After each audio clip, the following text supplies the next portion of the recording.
বন্যা পরিস্থিতি নিয়ে বিস্তারিত জানাতে সুনামগঞ্জ থেকে সরাসরি যুক্ত হচ্ছেন সহকর্মী মেহেদী হাসান।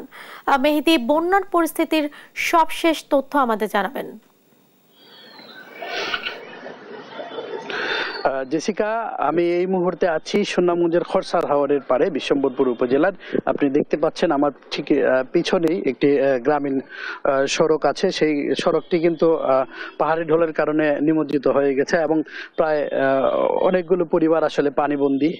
এবং আমরা কিছুক্ষণ আগেই এর আগের খবরগুলোতে দেখিয়েছিলাম যে সুনামগঞ্জের বিশ্বম্বরপুর উপজেলার যে বাহাদুরপুর গ্রাম, সেখানে প্রায় অর্ধশতাধিক বাড়িঘর আসলে পাহাড়ি ঢলের স্রোতের কারণে ভেঙে গেছে এবং আরো শতাধিক পরিবার কিন্তু এই নিয়ে আতঙ্কে আছেন, যে কোনো সময় তাদের ঘরও পানিতে ভেসে যেতে পারে।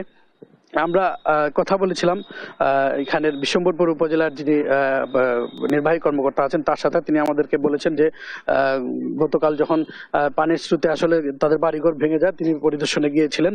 তারপরেই আসলে তাদের জন্য সহায়তার ব্যবস্থা করেছেন। তাদের জন্য যে বাঁশ এবং টিন তিনি ইতিমধ্যেই আসলে বিতরণ করেছেন এবং জেলা প্রশাসনের কাছে অর্থ চাওয়া হয়েছে এবং খাবার চাওয়া হয়েছে তাদের জন্য।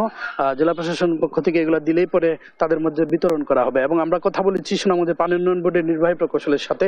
তিনি আমাদেরকে জানিয়েছেন যে আগামী 24 ঘন্টা ভারী থেকে অতি ভারী বৃষ্টিপাত হতে পারে। এবং আপনাকে আরেকটি বিষয় জানিয়ে রাখি, সুনামগঞ্জে কিন্তু নদীর পানি ক্রমাগতই বৃদ্ধি পাচ্ছে। বর্তমানে সুনামগঞ্জে সুরমা নদীর পানি বিপদ সীমার 44 সেন্টিমিটার নিচ দিয়ে প্রবাহিত হচ্ছে। তবে এইভাবে যদি পাহাড়ি ঢল এবং বৃষ্টিপাত অব্যাহত থাকে, যে কোনো সময় বিপদ সীমা অতিক্রম করতে পারে।